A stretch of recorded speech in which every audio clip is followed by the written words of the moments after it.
Bueno, muy buenos días para todos. Damos como inicio a la apertura de la conferencia el día de hoy.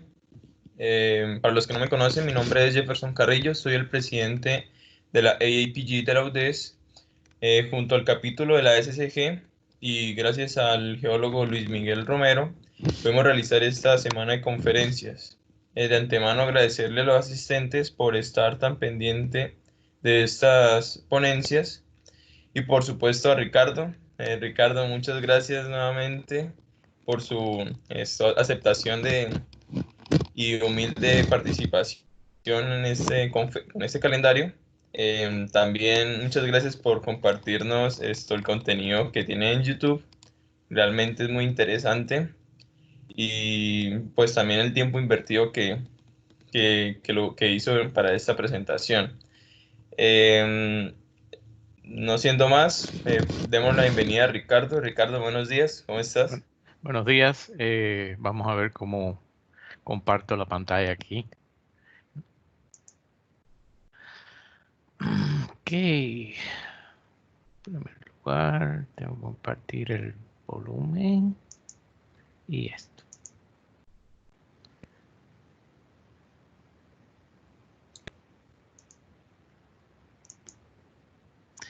Bueno, espero que me estén viendo. Sí, sí, señor. Ok, el tema de la presentación de hoy es cómo encontrar su próximo depósito. Un estudio y yo pongo alineamientos entre comillas porque en Colombia le llaman alineamientos, en el resto del mundo que yo conozco le llaman lineamientos, pero no importa. Vamos a hablar de una técnica extremadamente eficiente para las búsquedas de exploración. Y voy a comenzar con una leyenda, la leyenda de la Gran Cocina. Esto es una leyenda de tres geólogos que habían oído hablar de un castillo que tenía una cocina fantástica, llena de comida, y ellos estaban locos de hambre y llevaban días buscándola hasta que por fin vieron el castillo, se acercaron, mientras iban acercándose, iban sintiendo el olor a la comida, veían migras de pan en el piso, o sea, estaban casi seguros de que iban a llegar al lugar. Lo que pasó fue que cuando llegaron a la cocina, esto fue lo que vieron. Estaba oscura, no se veía bien qué es lo que hay. Seguían oliendo el olor a sopa, o sea, sabían que había algo, pero no podían verlo. De estos tres geólogos, uno era un jovencito, recién graduado, lleno de energía, y se tiró dentro de la cocina, que era enorme, y empezó a dar vueltas por todos los lugares, para allá, para acá, para arriba, para abajo, se arrastraba. De vez en cuando se metía un buen golpedazo con alguna cazuela o algo de eso, pero bueno, les decía, de alguna forma yo me voy a encontrar la comida. El segundo geólogo era un geólogo mucho más experimentado, viejo ya, dijo, no, yo voy a hacer las cosas sistemáticamente. Llegó a una esquina de la pared y comenzó a caminar a lo largo de la pared hasta que llegó al final, dobló, regresó caminando despacito, despacito, despacito, pensando que de esa forma, caminando sistemáticamente de aquí para allá y de allá para acá, al fin se encontraría con la sopa. Y claro está, con la esperanza de que no se muriera de hambre antes de encontrarla. El tercer geólogo se acercó a la ventana, la abrió y pudo ver dónde estaba la cazuela. Esta conferencia es acerca de este tercer geólogo, del que abrió la ventana para ver dónde estaba el depósito. Mi nombre es Ricardo Valls, soy graduado de la Universidad Engri en Rusia desde el 1983. Tengo 37 años de experiencia internacional y soy un geólogo profesional registrado en la provincia de Ontario y también una persona calificada. También soy el autor de varios libros en temas de control de calidad, modelaje geomatemático y el uso de la inteligencia artificial y machine learning en la elaboración de los datos de geoquímica. No se preocupen mucho en tomar notas. Los que deseen una copia de esta presentación, por favor me escriben y yo les mandaré el PowerPoint completo. También hay otras fuentes de información. Aquí a la izquierda ven a mi colega Vadim Galkin, que es mi colega ruso con el cual hacemos los estudios de lineamientos. También en LinkedIn van a encontrar mucha información al respecto. Ahora, ¿por qué es necesario este método? Normalmente, el estudio de la búsqueda de un depósito comienza siempre por la búsqueda de información, revisión de los reportes anteriores, luego continúa con la interpretación de fotografías satelitales, mapeos regionales, mapeos más detallados, muestreos y levantamientos bioquímicos, levantamientos geofísicos, y todo esto es para llegar a identificar objetivos para perforar. Todo este proceso es un proceso largo. Como promedio, se estima que desde que comienzan los trabajos de exploración hasta que una mina se descubre, pasan entre 8 y 10 años. Y en los primeros 3, 4 años es toda esta parte de la exploración. Claro está que esto es mucho tiempo y hay muchos directores que pretenden cortar la esquina y, como se dice, agarrar al gato por el rabo, pero por desgracia cada vez que hacen eso, no es un gato, es un tigre. Y generalmente les sale muy mal la jugada. Les voy a contar un caso real en Colombia. Digamos que hay una compañía A que hizo todas las cosas como tenía que hacerlas. Hizo los mapeos geológicos, hizo los muestreos de suelo, hizo los levantamientos geofísicos y al final estableció un programa de perforación. Y cuando perforaron, encontraron la zona mineralizada. Fantástico. Tenemos entonces una compañía B que adquiere un territorio inmediatamente adyacente al de la compañía A. Y los directores, pensando, vamos a aprovecharnos de todo el trabajo que hizo la gente de la compañía A, y se pusieron directamente a planificar una campaña de perforación siguiendo la extensión del cuerpo mineral que había sido estudiado por la compañía A. En la realidad, lo que pasó, y esto es prácticamente increíble, pero es real, en el mismo borde entre las dos compañías había una falla. Y la zona mineralizada se desplazó hacia el norte. Y toda la perforación que hizo esa compañía fue por gusto, porque estaban perforando hacia el sur. Y claro está, allí no había nada. Déjame hacer un poquito de historia acerca de la compañía de nosotros, que se llama Technotectonics. En el noviembre de 1999 en Canadá hubo un proyecto que se llamaba Litoprop, en el cual el gobierno hizo pública una enorme cantidad de información geológica, geofísica, geoquímica, y la procesó para que las compañías aplicaran a nuevas áreas. Fue un trabajo completamente gratis del gobierno. Hubo un grupo de empresarios, que yo estaba relacionado con ellos, que quisieron adelantarse al anuncio de las zonas mineralizadas. Y como la información era pública, me contrataron para que yo procesara datos de un área y les recomendara objetivos de búsqueda antes de que el gobierno las publicara. Y ese fue nuestro primer éxito en Río Noranda. Como un mes antes de que el gobierno publicara los resultados, nosotros encontramos una de las zonas. Ahí hay una fotografía de una veta de cuarzo con oro determinada por el estudio de lineamiento. Entre el 2000 y el 2002 estuvimos haciendo trabajo sobre las kimberlitas en Canadá. Y yo siempre hago la historia que BHP, hay una kimberlita aquí, se llama la Victor Pipe, la kimberlita de Victor, que es una de las más interesantes y grandes del área. BHP se demoró aproximadamente unos 5 años en encontrarla y no sé cuántos millones de dólares para determinarla. Mediante el estudio de alineamiento nosotros hicimos lo mismo en una semana y por menos de $50,000. Posteriormente a eso hicimos estudios sobre kimberlitas cubiertas, que son las más difíciles de encontrar, y también fuimos extremadamente exitosos con estas kimberlitas.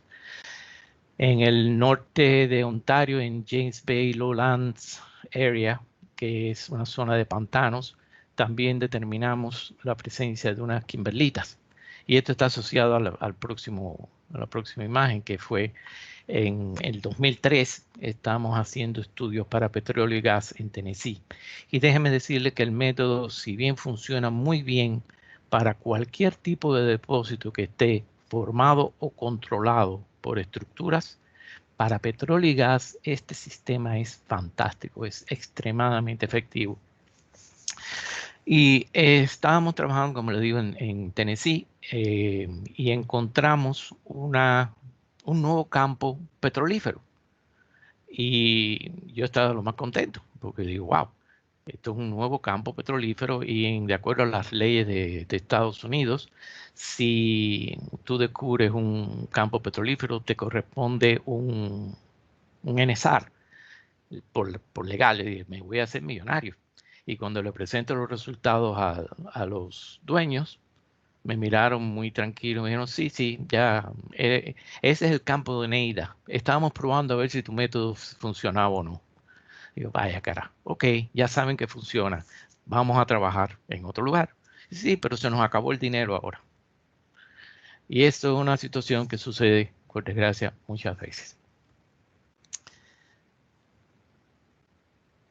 En el 2007 aplicamos el método de alineamiento también al estudio de las lateritas niquelíferas en Guatemala.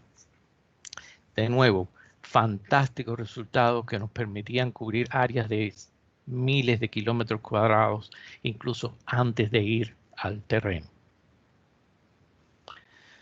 Un último ejemplo en Boyacá, en Colombia, en el 2013, en el estudio de las esmeraldas.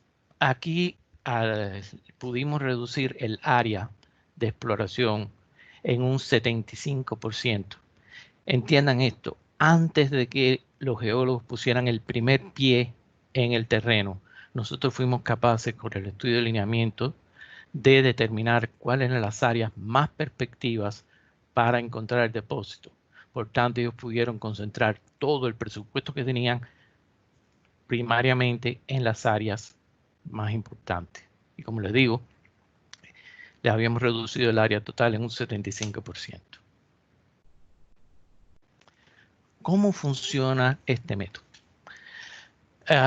Se comienza con la selección del área y la definición de los lineamientos, o sea, dibujar los lineamientos.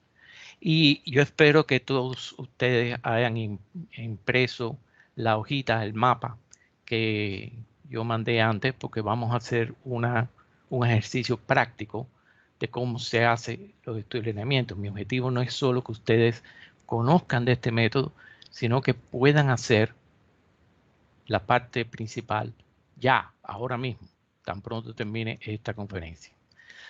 Seleccionan el área. Se puede hacer también un modelaje de 3D, o sea, de estrés y strain, elasticidad y plasticidad, los estudios de roces diagramas, el procesamiento de los datos y la representación gráfica. Vamos a ver todas estas partes. La selección del área, se selecciona un área, hay dos cosas aquí. En primer lugar, el tamaño del área donde estos estudios son efectivos. El mínimo, hemos hecho trabajos de hasta 25, 50 kilómetros cuadrados, pero no son muy efectivos, los mejores. Mientras más grande el área, mejor. Y el mínimo de área que yo recomendaría serían 100 kilómetros cuadrados, que corresponde con el tamaño de las fotos satelitales, lo cual es muy conveniente. La razón por la cual queremos un área grande es muy sencilla. Si ustedes tienen, por ejemplo, una estructura circular, y el área es muy pequeña, esa estructura circular dentro del área va a lucir va a ser un segmento de la curva, por tanto va a lucir como una estructura lineal. Y eso no es informativo. Deben de tomar un área como mínimo 100 kilómetros cuadrados. Nosotros hemos hecho este trabajo en 1000 kilómetros cuadrados, 10.000 kilómetros cuadrados. Mientras más grande es mejor. Y además de eso, deben incluir una zona de buffer alrededor de ella. En el caso que vamos a hacer los estudios de modelaje tridimensional. Y yo les voy a explicar por qué.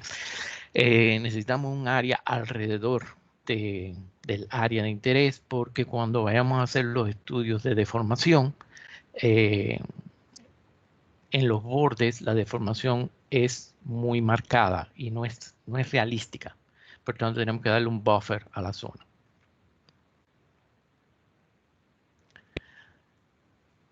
Hay varios tipos de alineamientos. Nosotros en la práctica geológica vamos a trabajar con 4 nada más. Tenemos los alineamientos primarios. Un alineamiento o lineamiento primario es una línea de por lo menos 10 kilómetros de largo. Y no tiene por qué ser perfectamente lineal. Puede tener sus pequeñas curvas, pero podemos trazar una línea que más o menos coincide con la dirección del lineamiento. Lineamientos están definidos, por ejemplo, por los cauces de los ríos. Y es muy interesante que aquí en Canadá a este estudio de alineamiento le llaman a veces cricología, de la palabra creek o arroyo, porque si comenzamos con una red hidrográfica podemos definir la mayor parte de los lineamientos. Muchas veces ustedes tienen un río que va perpendicularmente y de pronto dobla a la izquierda. Eso es la intersección de dos lineamientos. También farallones en las montañas o ciertos alineamientos en las estructuras geológicas van a dar este tipo de lineamientos primarios. También, por ejemplo, mapas de geofísica, magnetometría, gravimetría, pueden darles información acerca de este tipo de lineamientos. O sea, lineamientos primarios son líneas de por lo menos 10 kilómetros de largo. Los secundarios son más pequeños, digamos de hasta 1 kilómetro, de 1 a 5 kilómetros de largo. Y claro está, afectan a los primarios. Después tenemos los terciarios, que son más pequeños, de 500 metros a 1 kilómetro. Como ustedes ven, la cantidad de lineamientos aquí marcados, estos son casos reales. En este caso, ustedes están mirando ahí a 150.000 lineamientos de tipo terciario. Todo eso trazado a mano. Es un trabajo que no lo puede hacer, bueno, por el momento no lo pueden hacer las máquinas. Esto lo tienen que hacer ustedes. Y la forma en que los verdaderos especialistas trabajan, ellos comienzan por los terciarios y cuando los terciarios se unen, crean los secundarios y cuando los secundarios se unen, crean los primarios. Yo como tengo menos paciencia, yo empiezo por los primarios, después los secundarios y los terciarios. Y el último tipo, muy importante, son los circulares, que son estructuras elípticas o circulares que se pueden ver dentro de la imagen. Generalmente están asociados con domos, calderas colapsadas, etc. O sea, recuerden, lineales más de 10 kilómetros y son líneas. Secundarios entre 5 a 1 kilómetro, terciarios menos de 1 kilómetro y circulares, bueno, son circulares o elípticas. Y llegó el momento de hacer el ejemplo práctico. Ustedes tienen este papel, esta hoja de aquí, es un área real, y yo les voy a pedir que primero encuentren y tracen los elementos, los lineamientos de primer orden. O sea, y les voy a dar 30 segundos para que me marquen un par de lineamientos de primer orden. Los de 10 kilómetros, ¿cierto, Ricardo? Sí. Listo.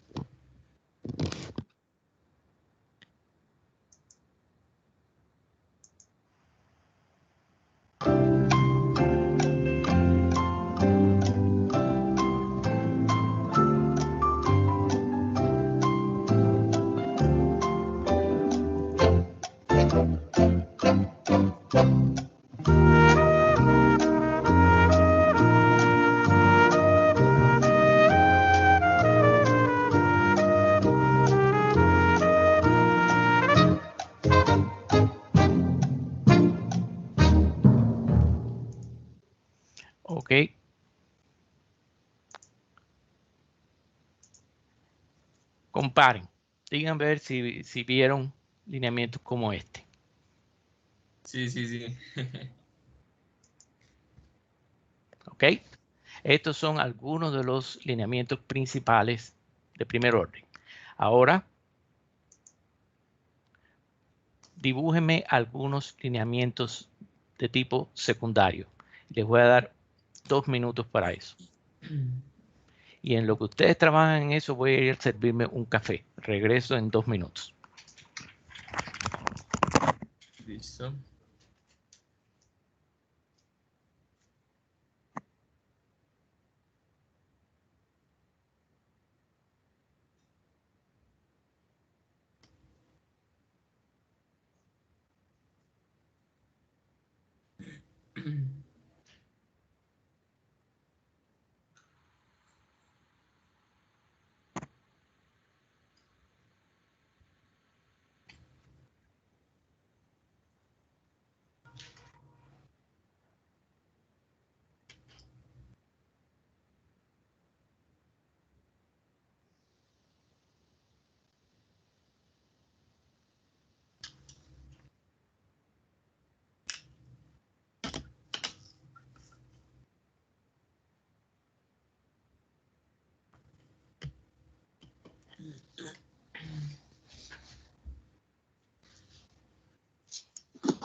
Creo que les voy a dar un poquitico más de 2 minutos.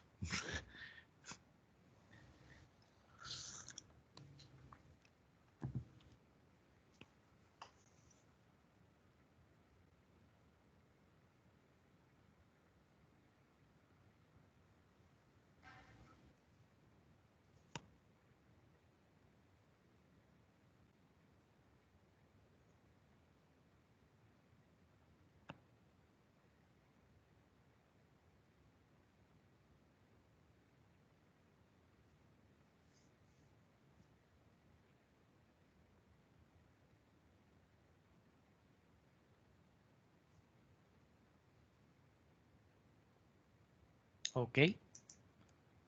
Aquí tienen algunos, no todos, algunos de los elementos, de los lineamientos secundarios. Y claro está, no vamos a hacer los elementos terciarios porque en primer lugar llevaría mucho tiempo y lo que quiero es que tengan una idea de cómo trabaja el sistema. Ahora, el siguiente paso es que me encuentren algunos alineamientos circulares y les doy 1 minuto nada más que para eso.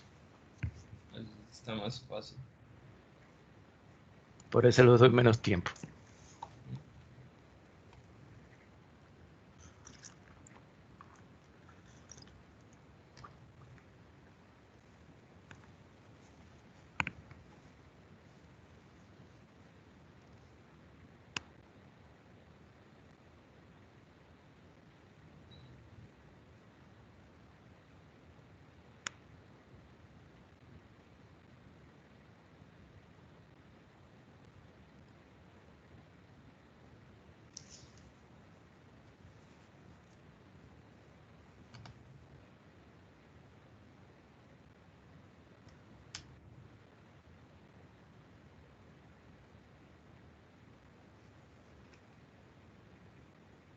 Ok, felicidades. Acaban de ustedes hacer su primer mapa de alineamientos. Y ahora lo que tenemos que hacer es poner los 3 tipos de alineamiento en un solo mapa. Esta es la combinación de los elementos. Estamos claros hasta ahí, ¿verdad? Sí, señor. Ok, ahora el siguiente paso es contar todas las intersecciones que hay en este mapa. Intersecciones entre primarios con primarios, primarios con secundarios, secundarios con circulares, circulares con circulares, todas las intersecciones. Les voy a mostrar sencillamente algunos ejemplos para que tengan una idea de lo que estoy hablando. ¿Okay? ¿Lo ven? Sí, sí, señor. Y hay muchos más.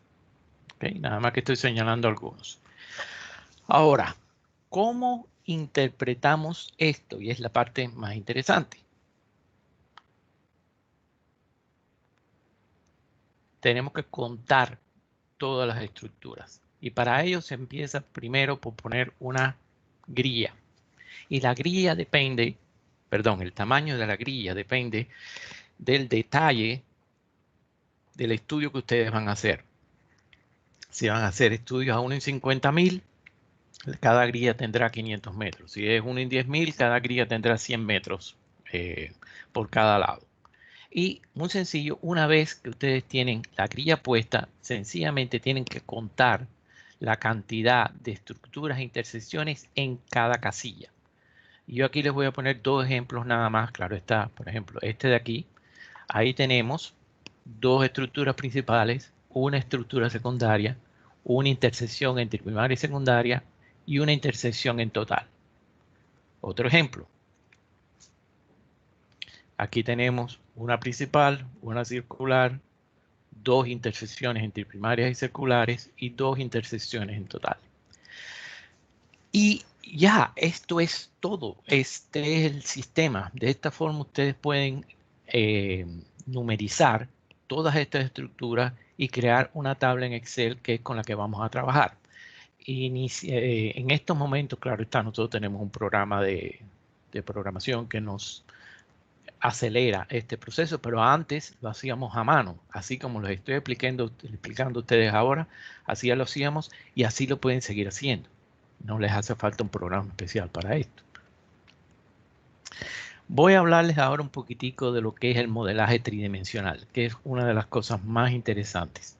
Y esta es, perdón, esta es la diferencia entre el método tradicional de exploración y lo que nosotros estamos proponiendo.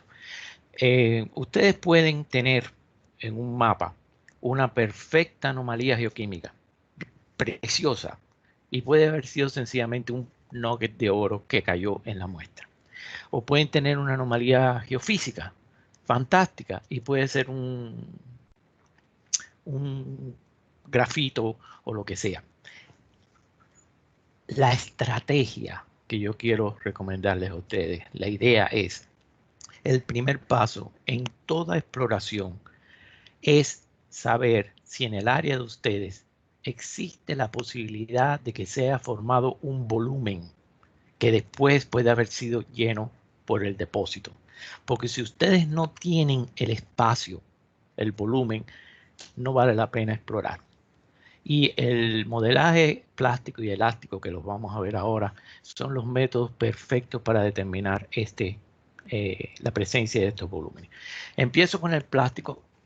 Se hace un modelo en arcilla y arena, en el cual se trazan las estructuras principales.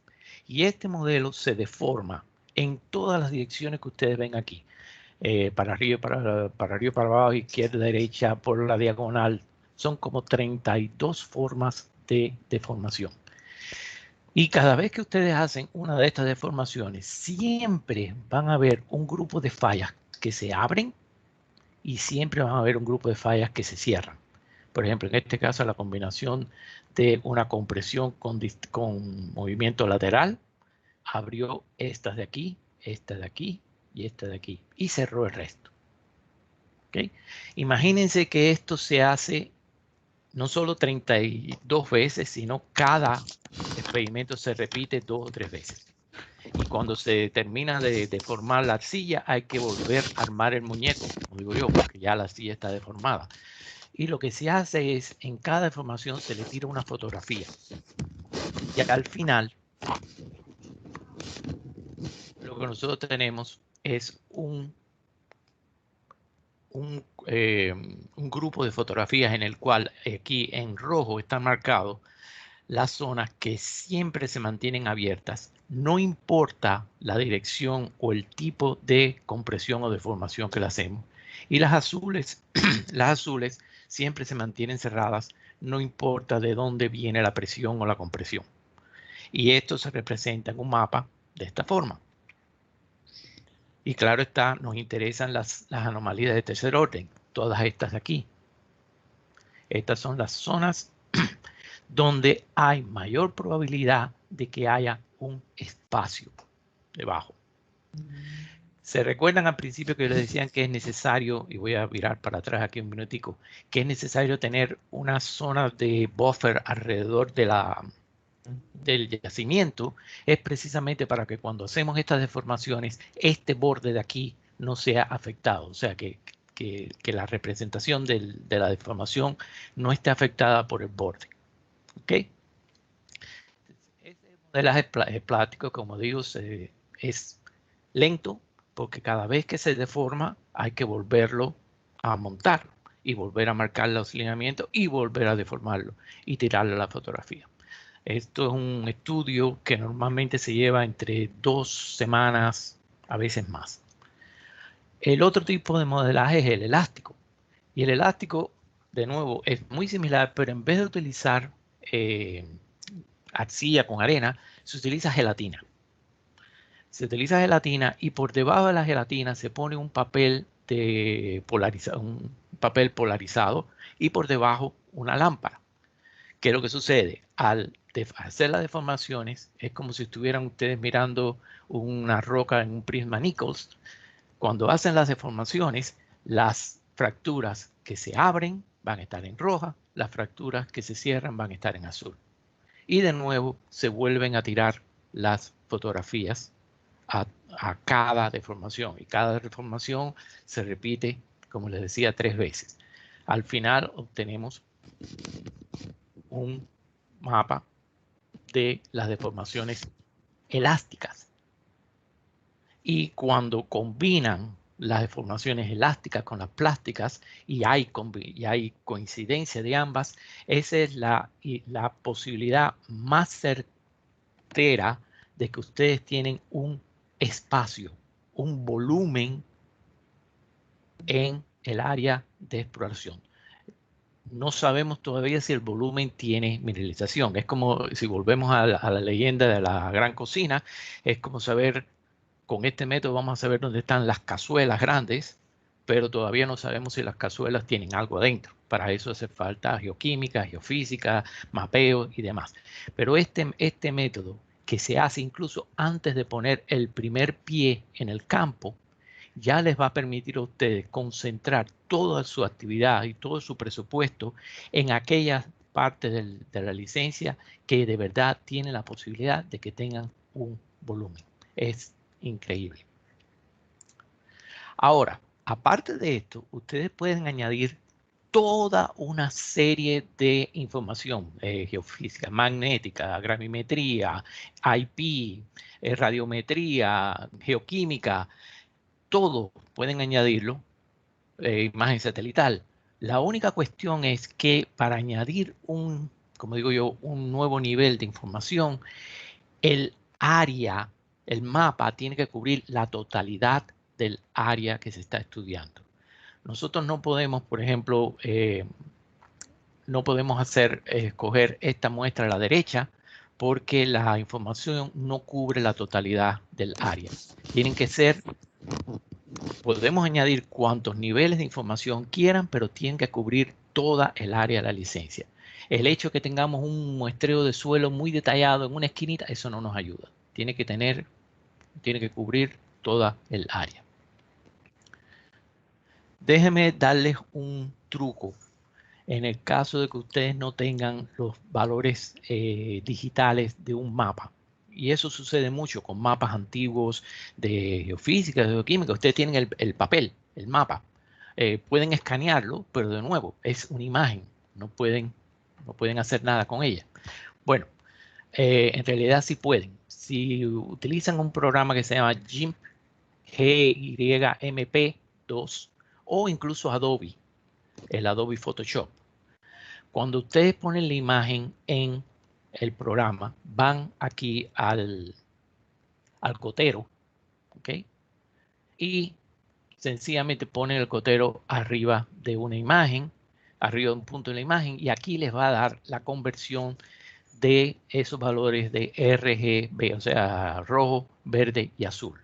O sea, si ustedes hacen esto con una grilla empezando por el borde izquierdo inferior, hacia arriba, abajo, arriba, abajo, arriba, abajo, hasta que cubran todo el mapa, van a obtener una serie de valores de RGB o el CKWM, que son valores numéricos. Y esos valores numéricos dependen del valor representado en el mapa. O sea, esto es una forma muy sencilla de digitalizar los valores de un mapa físico.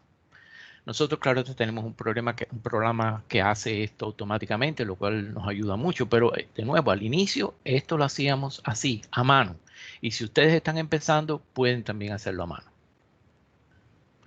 Ahí les pongo de dónde pueden bajar el programa. GIMP, muy bueno. Y es gratis. Ahora, todos estos niveles de información los incorporamos uno sobre otro utilizando un método que llamado el rango de correlación, de coeficiente de correlación, o RCC. Y la diferencia entre el RCC y el análisis hiperespectral, que ustedes seguramente conocen, en el análisis hiperespectral aquí a la derecha, hay el que hace la interpretación dice, bueno, ok, voy a coger las imágenes 98, 150 y 300 y eso es morelonita. Y después voy a coger la 60, la 28 y la 42 y eso es alteración férrica. Y así, el método de nosotros es como si ustedes cogieran todos estos multiniveles y los compactaran en un solo mapa, que yo le llamo el mapa de prospección. Otra cuestión que se hace mucho en el campo, mejor dicho, se debería hacer mucho en el campo, son los estudios de rosa diagrama, los análisis estructurales. Lo que pasa con el análisis estructural, cuando tratamos de procesarlos con métodos de computación y sobre todo cuando tratamos de incluir este nivel de información con los otros niveles, con los otros lineamientos y demás, es que matemáticamente es muy difícil porque ustedes tienen, la rosa diagrama es prácticamente dos planos, la inclinación y la orientación. Se puede hacer, pero yo hace bastantes años hice un flowchart, un diagrama de flujo, que permite convertir cada rosa diagrama en un tipo de figura geométrica. Y a cada tipo de figura geométrica yo le doy valor. Y por tanto, cada punto va a tener un valor y va a ser muy sencillo de mapearlo. Por ejemplo, para que ustedes vean aquí, empieza el rosa diagrama. Si es muy complejo, o sea, si tiene más de 3 líneas, como este de aquí, tiene más de 3 líneas, sí. ¿Hay un pico que es mayor que otro? No. ¿Todos son más o menos del mismo tamaño? No. Entonces es un irregular. Es un punto 9. Aquí valdría un punto 9. Veamos otro caso, por ejemplo, este de aquí. ¿Es complejo? No. ¿Tiene más de 2 puntos? Sí. ¿Tiene iguales tamaños? No. ¿Hay un pico mayor que los demás? Sí. Es un arco. Y valdría 6. ¿Ok? Y así, de esta forma, ustedes pueden convertir todos sus valores de rosa diagrama en una serie de figuras geométricas. Y esto, una vez hecho así, es muy fácil hacer la representación gráfica de dichos diagramas de rosa. Y ya este mapa puede ser fácilmente incluido con los análisis de lineamiento. Vamos a hablar ahora un poquito del procesamiento de los datos. Y esta es la tabla de Excel. Normalmente, aquí está solamente incluidos los lineamientos. Main, secondary, o sea, principales, secundarios, terciarios, cantidad total de intersecciones primario, primario, secundario, etcétera, etcétera. Pero cuando añadimos geofísica, geoquímica, geología, etcétera, esta tabla a veces puede medir 1 metro de ancho. No importa, mientras más, mejor. Y aquí lo que está diciendo es la grilla original y la cantidad de estructuras que nosotros contamos inicialmente. El segundo paso es hacer los análisis descriptivos. Fundamentalmente, aquí tenemos que determinar cuáles estructuras responden a la ley de distribución log normal, porque esos valores debemos entonces llevarlos a logaritmos para poder trabajar después con análisis de correlación y demás. Yo no le estoy dando todo el detalle del procesamiento, estoy concentrándome en las partes más importantes. El análisis de correlación es el método matemático que nos permite a nosotros incluir todos estos niveles en un solo mapa, llamado mapa pronóstico. Y lo que hacemos en este caso, por ejemplo, aquí vemos que hay una correlación negativa, perdón, una correlación positiva muy fuerte entre los elementos primarios con la intersección de los elementos primarios con secundarios. Y al mismo tiempo, por ejemplo, otro caso negativo, hay una correlación negativa entre los plásticos con la posición en el UTM norte. O sea, mientras va a variar hacia el norte, los valores de plasticidad y de elasticidad van cambiando.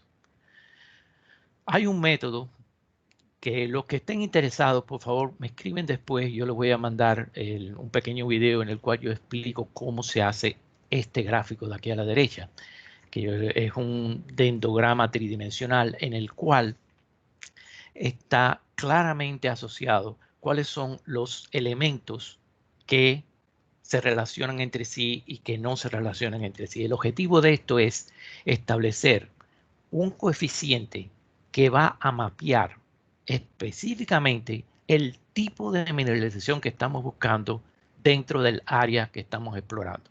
Nosotros hemos hecho trabajos en el cual el cliente nos ha pedido que, porque tenían, por ejemplo, diamantes, tenían oro y tenían polimetálicos.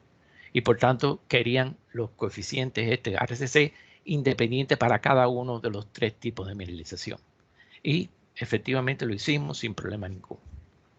De nuevo, los que estén interesados me escriben, valdeg@gmail.com, y yo les voy a mandar un pequeño video de cómo se hace esta parte del análisis. Otro importante aspecto del análisis de factorial, que el único problema con el análisis factorial es que para interpretarlo nosotros tenemos que tener una buena idea del tipo de mineralización que estamos buscando. Aunque en general, por ejemplo, aquí el factor 4, nosotros sabemos que las estructuras circulares siempre son importantes. Están asociadas a calderas colapsadas, a intrusivos, a volcanes y demás. Por tanto, un factor, aquí el factor factor 4, que tiene la secundaria con circular y terciaria con circular, yo lo pondría como un factor para mapear estructuras.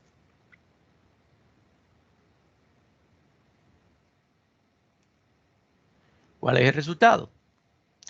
En lugar de tener 50 mapas diferentes y distintos de toda la geoquímica, de la geofísica y demás, van a tener un mapa unificado que le llamo mapa pronóstico. Y este mapa pronóstico va a establecer por prioridades cuáles son los sectores que requieren la concentración de sus exploraciones. Por ejemplo, este es un caso real en Armenia. El área de la compañía, perdón, el área de la licencia era de casi 600 kilómetros cuadrados. Lo redujimos en un 60% y entregamos en rojo los principales objetivos. Esto en este momento es una mina. Estas dos están siendo exploradas en estos momentos con mucho éxito.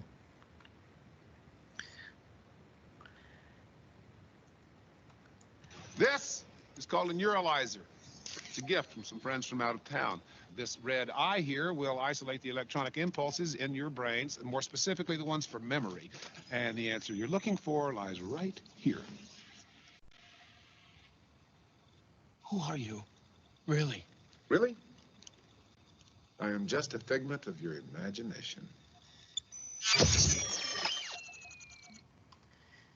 Ok, y eso es todo. tenía que protegerme porque si no tendría que matar a todos ustedes que les he enseñado este método. Así que somos, aquí tienen mis datos, mi colega el doctor Vadim Galkin, también aquí en Toronto. Aquí tienen otras fuentes de información. Hay varios videos en el canal de YouTube que Jefferson hizo mención al principio. Mis datos personales. Muchas gracias por su atención. Y claro está, si tienen preguntas, pregúntele a Google. Eso es todo.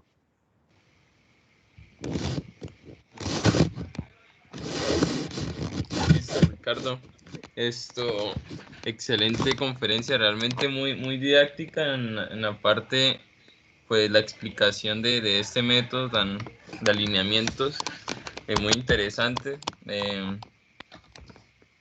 Muchas gracias por esta excelente conferencia, muy enriquecedora realmente. Esperamos sigamos trabajando más adelante. Como decía Ricardo, Ricardo pues tiene un canal en YouTube que pues realizó como un curso que él va actualizando cada 2 semanas. Sí, cada 2 semanas. Se llama Golden Droplets, goticas de oro. Goticas de oro, sí. Voy a compartirlo acá. Y el objetivo de Golden Droplets es tratar de calzar el hueco que hay entre la industria y la academia. Exacto. Bueno, aquí pueden observar el canal en YouTube de Ricardo. Lo pueden visitar y realmente tiene muy buenas capítulos, realmente que pues nos ha compartido él humildemente. Y listo, entonces no queda más que invitarlos para la conferencia de mañana, que nos trae Julián Manco, su conferencia titulada Química Mineral en Magnetita como un indicador de la génesis y evolución de depósitos minerales en el distrito de San Matías, en Córdoba, Colombia. Están cordialmente invitados mañana a las 9 de la mañana. Nuevamente, Ricardo, muchas gracias por su conferencia y por su tiempo invertido, claro está. El gusto es mío. Gracias, Ricardo. Entonces, podemos dar como concluido esta reunión. Si no pudieron asistir a la conferencia, pueden visitarnos en el canal de YouTube también de la AAPG y pueden observar esta conferencia y también las demás que no pudieron asistir. ¿Listo? Entonces, que tengan un excelente día y nos vemos mañana. Okay. Chao. Hasta luego. Hasta luego, Ricardo.